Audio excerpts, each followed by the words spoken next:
La Tchoukotka se trouve à l'extrême nord-est de la Russie. Elle borde la mer des Tchouktchés, le détroit de Bering et l'océan Arctique.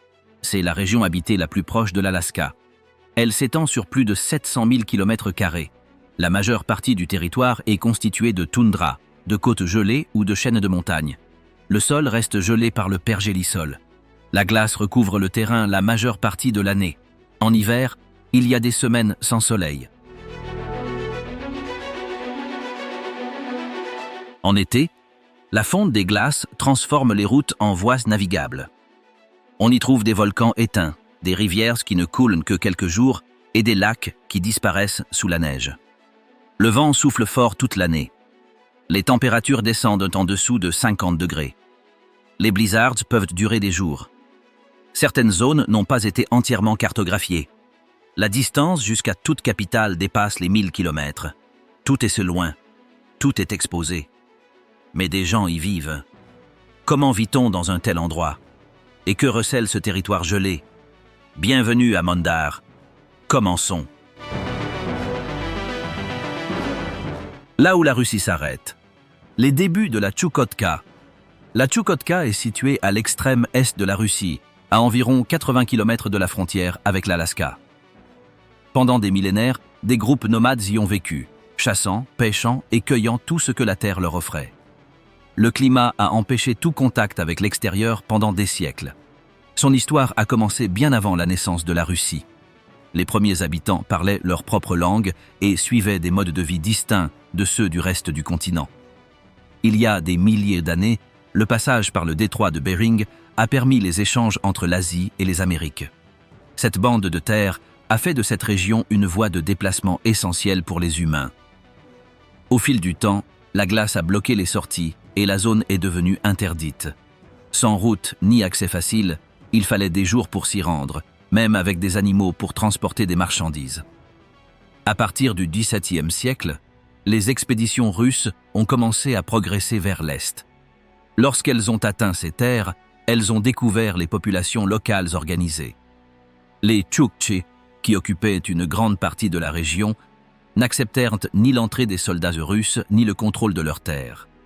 Des batailles, des embuscades et plusieurs campagnes militaires eurent lieu, mais sans aboutir à une domination immédiate de la région. Près d'un siècle s'écoula avant que Moscou n'y établisse une présence stable. Au XVIIIe siècle, grâce à des effectifs militaires plus importants et à une politique plus affirmée, l'État parvint à établir des points de contrôle. Des avant-postes militaires et religieux furent construits et des mesures furent prises pour intégrer les populations locales au système impérial. De nombreux groupes autochtones conservèrent leurs coutumes loin des zones surveillées. Pendant l'Empire russe, puis sous le contrôle soviétique, la Tchoukotka resta isolée du reste du pays. Les montagnes, le froid extrême et le manque de routes rendaient les déplacements interrégionaux longs. Les véhicules spéciaux, les traîneaux à chiens ou les vols en hélicoptère étaient les moyens de transport les plus courants entre les villages. Pendant l'ère soviétique, des bases militaires et des pistes d'atterrissage furent construites. Ces structures étaient utilisées à des fins stratégiques. Certains villages restèrent privés de services de base ou de liaison avec d'autres régions. Des avions livraient du carburant, de la nourriture et des médicaments lorsque la météo le permettait. Pendant des semaines, plusieurs villages sont restés sans contact avec l'extérieur. Après la chute du système soviétique, les problèmes de communication ont persisté. Une grande partie de la population jeune est partie. L'aide arrivait de façon saisonnière et de nombreuses améliorations promises n'ont jamais été mises en œuvre.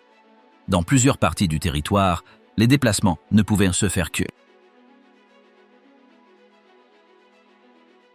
Ceux qui ont toujours été là, les peuples ancestraux de l'Arctique oriental.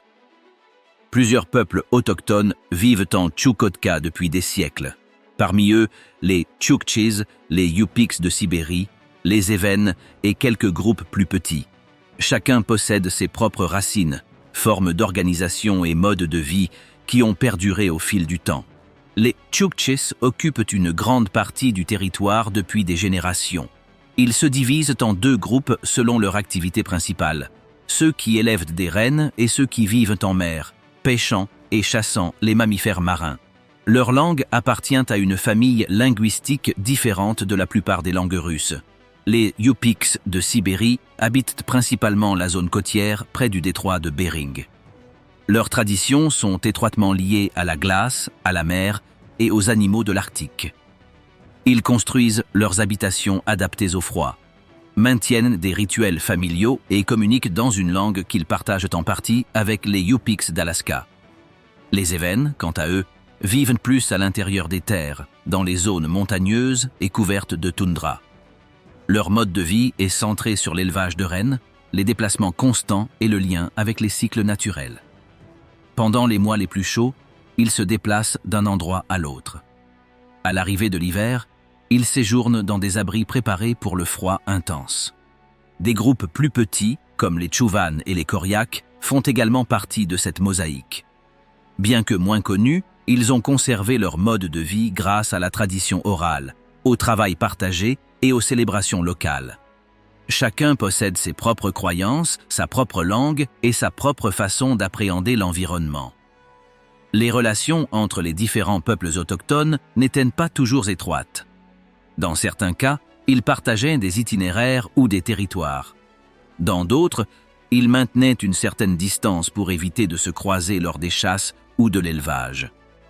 Au fil du temps, certaines coutumes se sont mélangées, mais la plupart des communautés ont conservé leur identité propre. L'arrivée de fonctionnaires, de soldats et de missionnaires russes a partiellement modifié l'équilibre initial.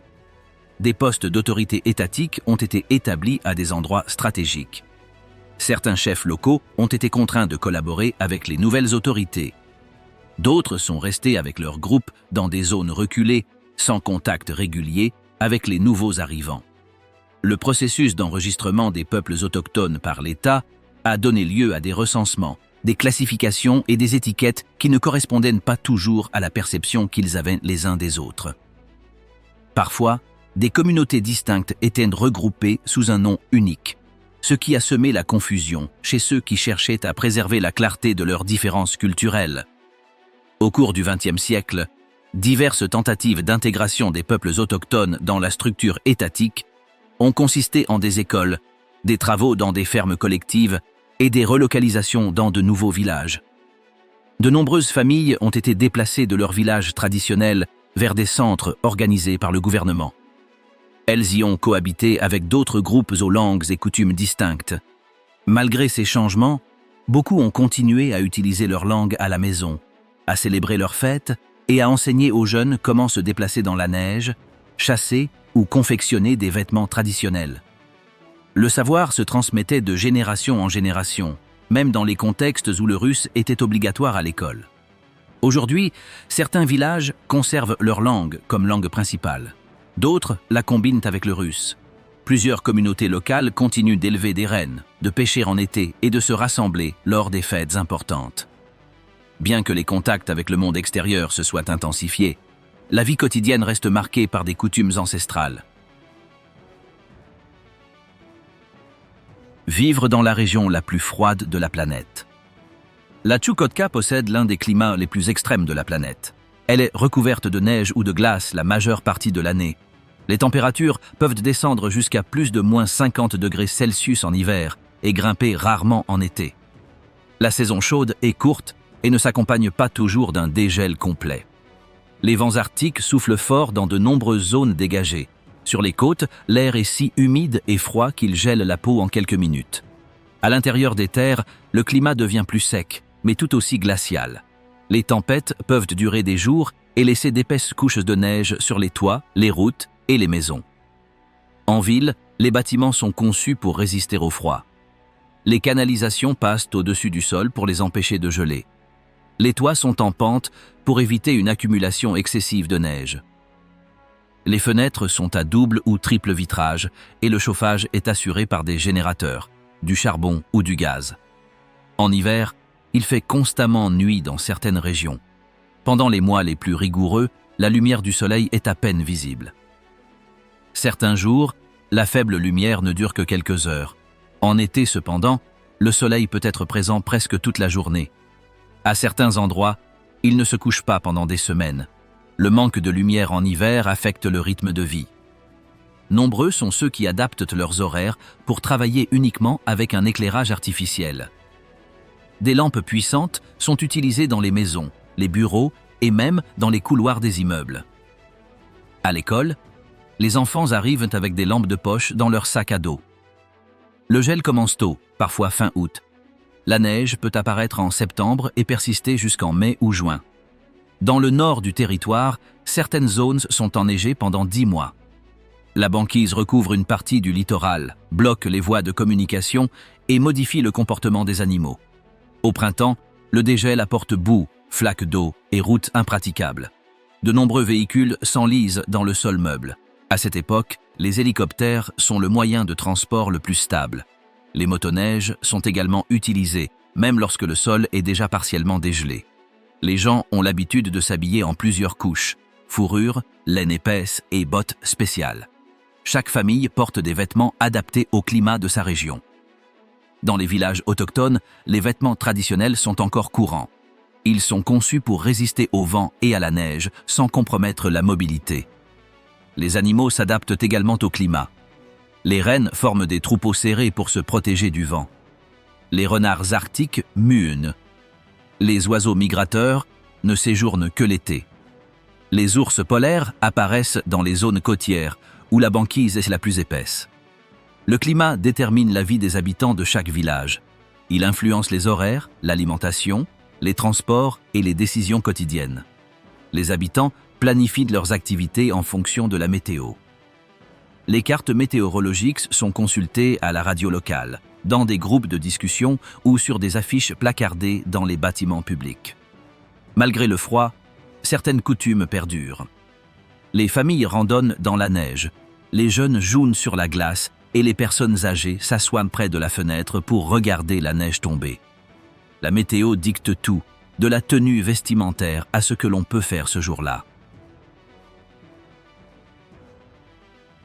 Tout ce qu'ils font au quotidien pour survivre. Vivre en Chukotka exige de s'adapter à des conditions difficiles. La plupart des habitants organisent leur journée en fonction de la météo, de la disponibilité des ressources et des distances. Dans les petits villages, les maisons sont regroupées près des sources d'énergie et des services. En ville, les immeubles sont reliés par des passerelles fermées pour éviter le froid extrême. En été, la nourriture arrive par avion ou par bateau. Les produits frais sont livrés en quelques heures, car ils ne se conservent pas longtemps. En hiver, la conservation des aliments se fait généralement par congélation naturelle. Chaque famille stocke viande, poissons et pain dans les zones froides de la maison ou dans des espaces ouverts où la température reste négative. Dans les magasins, les prix sont souvent élevés. Tout coûte plus cher en raison du transport.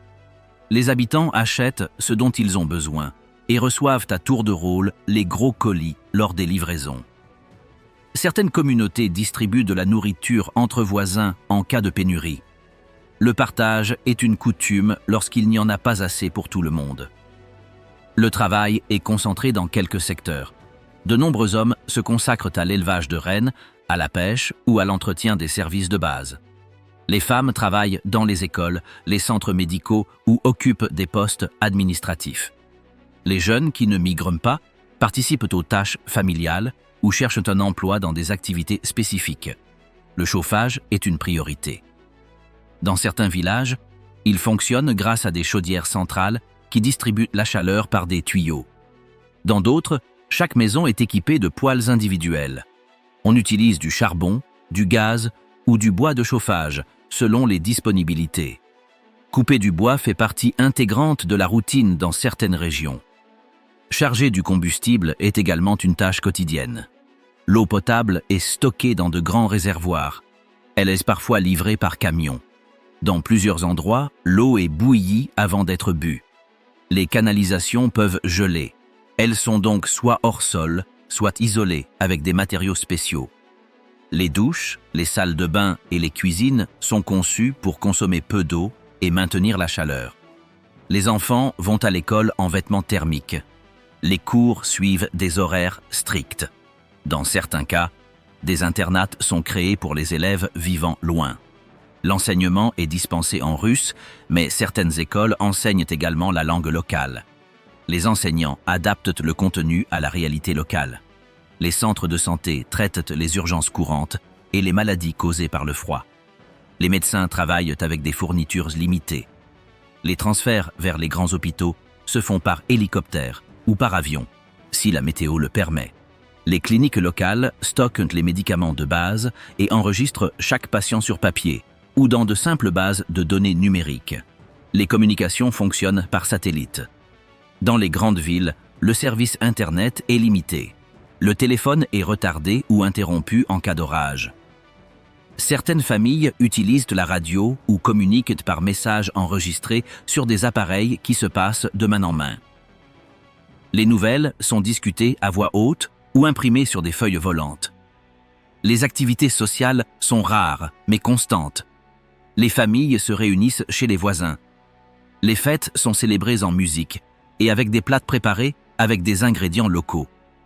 Certains villages disposent de salles communes où l'on regarde la télévision ou où se tiennent des réunions communautaires. Chacun s'adapte à ses moyens sans se reposer sur le luxe. Les habitants de Tchoukotka ont une routine bien à eux. Chaque pas est conçu pour résister au froid, préserver les ressources et assurer une vie quotidienne sans faille. Collines, glace et couleurs. Voici ces villes. Anadyr est la capitale de la Tchoukotka.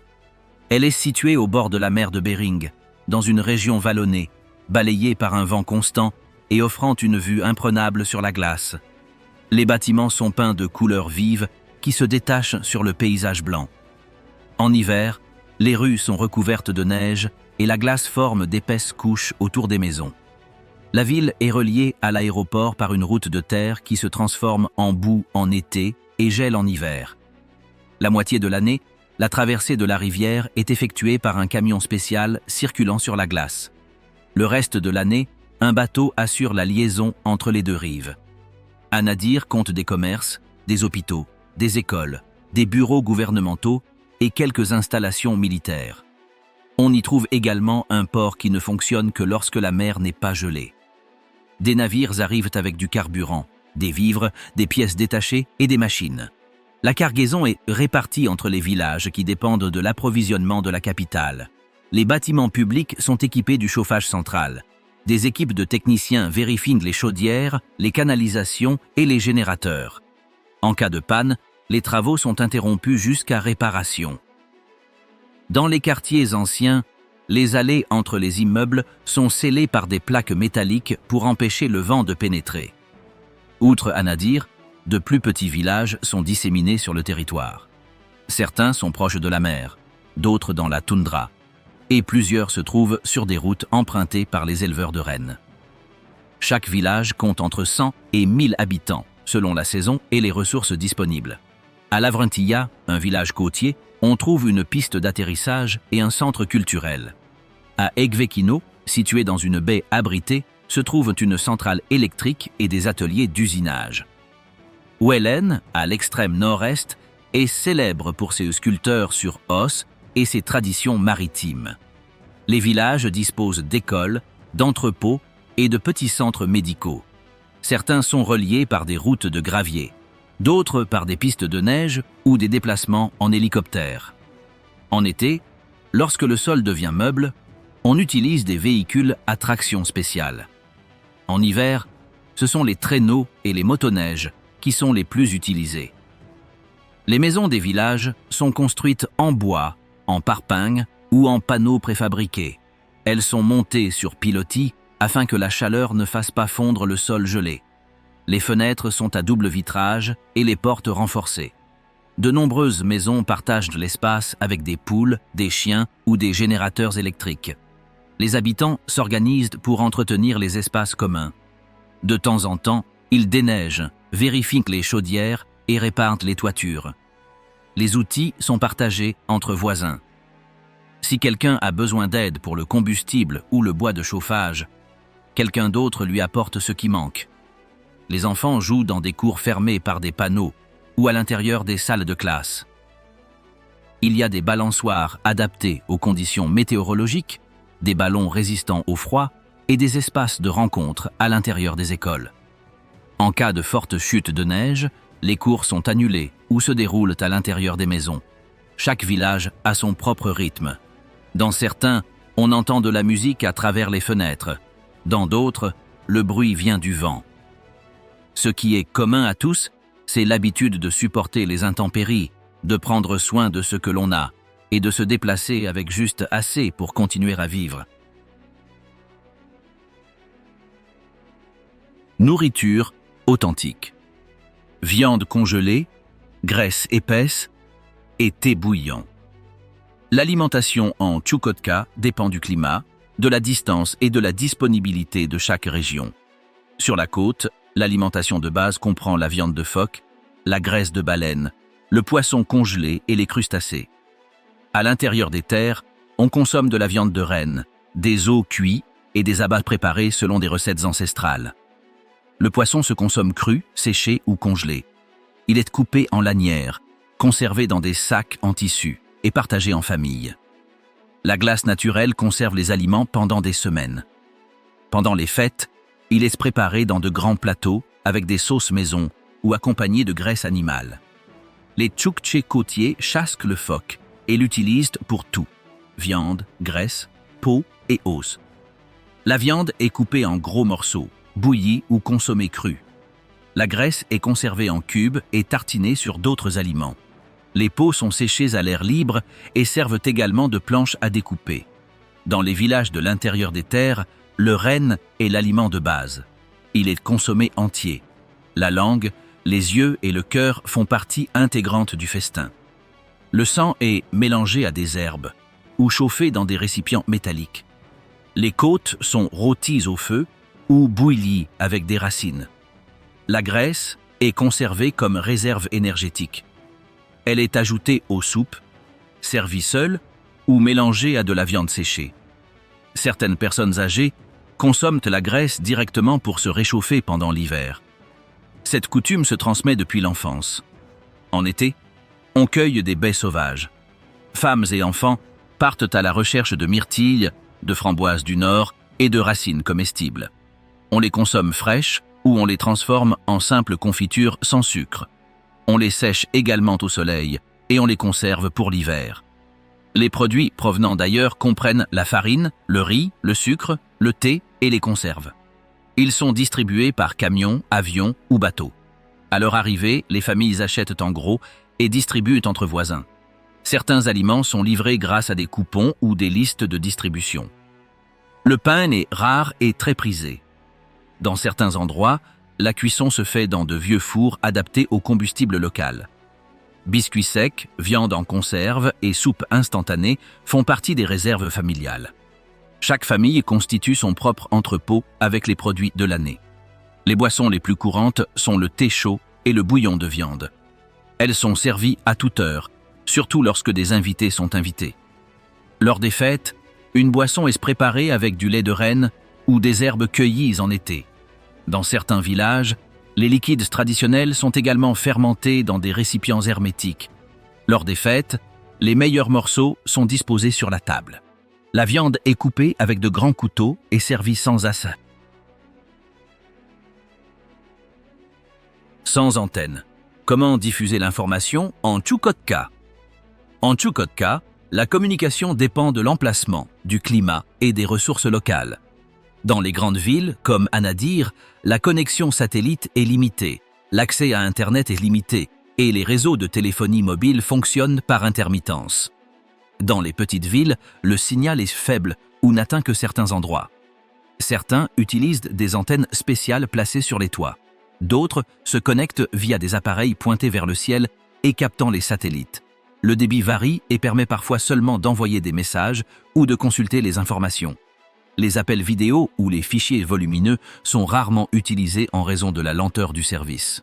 Les appels téléphoniques sont effectués dans des zones spécifiques où le signal est disponible. Beaucoup de gens se rendent en hauteur ou à proximité des relais pour capter le signal. Par temps nuageux ou orageux, les lignes sont coupées ou ne sonnent pas du tout. Certaines familles utilisent des radios à ondes courtes pour communiquer avec d'autres foyers. Dans les villages sans signal, les messages sont enregistrés sur des magnétophones. et envoyée par une personne se rendant au village voisin. Les gens transmettent les nouvelles sur papier ou par note manuscrite. Lorsqu'une personne visite une autre communauté, elle reçoit des salutations, des courses et des informations à lui remettre en personne. Les écoles et les bureaux bénéficient d'un accès prioritaire à Internet. Il permet d'envoyer des rapports, de consulter ses emails et de télécharger des documents. Les connexions sont coûteuses et sont payées à l'heure ou par forfait. Des techniciens locaux entretiennent les antennes et vérifient le matériel en cas de panne de réseau. Sur les radios communautaires, les communicateurs lisent des messages, des listes de vols ou des bulletins météo. Ils annoncent parfois des visites médicales, des dates de paiement ou des réunions. Les auditeurs appellent ou envoient des messages pour saluer leurs proches. La radio sert également à traduire entre les langues locales et le russe. Dans plusieurs villages, les langues maternelles sont préservées.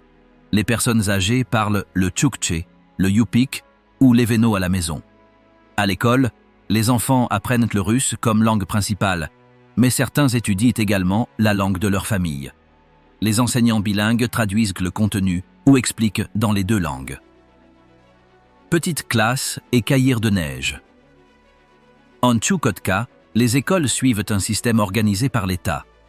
Il existe des écoles dans les villes et plusieurs villages, bien que l'éloignement oblige certains élèves à vivre en internat pendant l'année scolaire.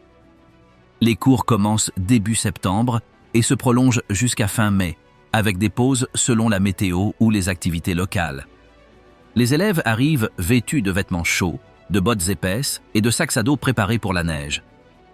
Les jours de vent fort ou d'orage, les parents décident s'il est possible de sortir en toute sécurité. Dans les zones où se trouvent des internats, les élèves restent à l'intérieur pendant des semaines avec des horaires fixes pour les cours, les repas et les repos. Les matières principales sont les mathématiques, le russe, l'histoire, les sciences et l'art. Dans certains villages, la langue locale est également enseignée comme le tchoukché ou le yupik selon la communauté. Les livres arrivent de Moscou ou sont imprimés dans les centres régionaux. Certains enseignants traduisent le contenu pour aider les enfants à mieux comprendre. Les salles de classe sont équipées de chauffage, de murs renforcés et de fenêtres à double vitrage. Chaque groupe compte un petit nombre d'élèves. Les bureaux sont disposés en rangées et les enseignants utilisent des tableaux noirs, des cartes et du matériel adapté à l'environnement. En hiver, des lampes puissantes sont installées pour éclairer la nuit. Des récréations sont organisées à l'intérieur du bâtiment en cas de mauvais temps. Par temps calme, les enfants sortent courir, jouer dans la neige ou faire de la balançoire. Chaque école dispose d'une cour fermée ou d'un espace couvert où ils peuvent se promener sans être exposés directement au froid. Les enseignants vivent dans des maisons voisines ou dans l'école elle-même. Nombre d'entre eux sont originaires d'autres régions et voyagent sous contrat. D'autres sont des locaux qui ont étudié en ville et sont revenus enseigner. Certains parlent russe et la langue traditionnelle, ce qui leur permet d'enseigner dans les deux langues. L'accès à Internet dans les écoles est variable. En ville, il est plus stable. Dans les villages, il est utilisé lorsqu'il y a du réseau. Les enseignants téléchargent des ressources sur des clés USB ou demandent de l'aide à leurs collègues par radio ou par SMS.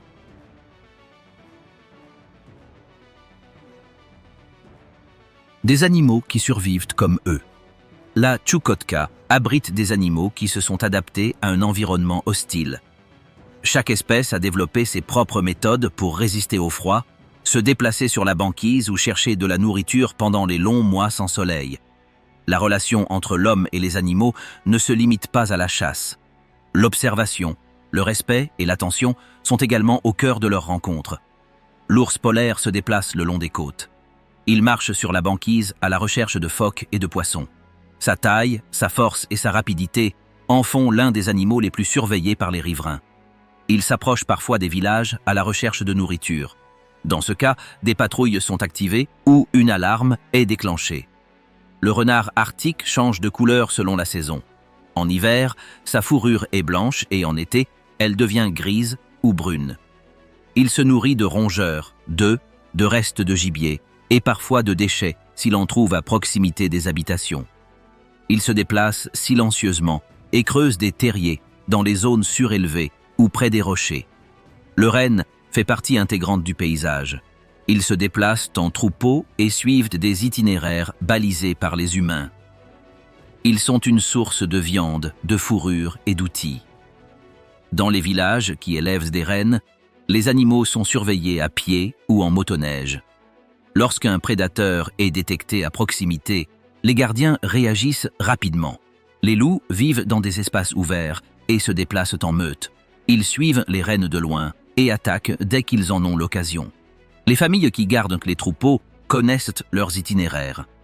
La nuit, ils installent des barrières de branches, allument des feux ou se relaient pour monter la garde. L'affrontement ne se termine pas toujours par des coups de feu. Parfois, le bruit ou la lumière suffisent. Les morses et les phoques habitent les zones côtières et se rassemblent sur la banquise. Les phoques sont chassés par les habitants pour leur viande et leur graisse. La chasse se pratique selon des méthodes traditionnelles. Les limites de capture sont respectées afin de ne pas perturber l'équilibre environnemental. Les oiseaux migrateurs arrivent en été. Canards, oies, sternes et autres espèces nichent dans les lagunes, la toundra et la fonte des glaces. Les enfants les observent et les adultes en chassent pour compléter leur alimentation. Les plumes sont utilisées pour la décoration ou le rembourrage des vêtements. Les oiseaux partent à la fin de la saison chaude. Extraction d'or du sol gelé. Des mines au milieu de nulle part. La Tchoukotka possède des gisements d'or, d'étain, de charbon et d'autres minéraux. Plusieurs zones du territoire ont été explorées par des entreprises qui extraient des ressources souterraines ou dans des rivières gelées. L'exploitation minière a débuté à l'époque soviétique et se poursuit grâce à des entreprises privées ou des co-entreprises. Dans les zones montagneuses, le sol est foré à l'aide de machines lourdes. L'excavation a lieu pendant les mois où le temps est plus stable. Lorsque les hivers rigoureux arrivent, les opérations sont réduites ou déplacées à l'intérieur. L'équipement est installé à proximité des gisements pour éviter les pertes de temps liées au transport.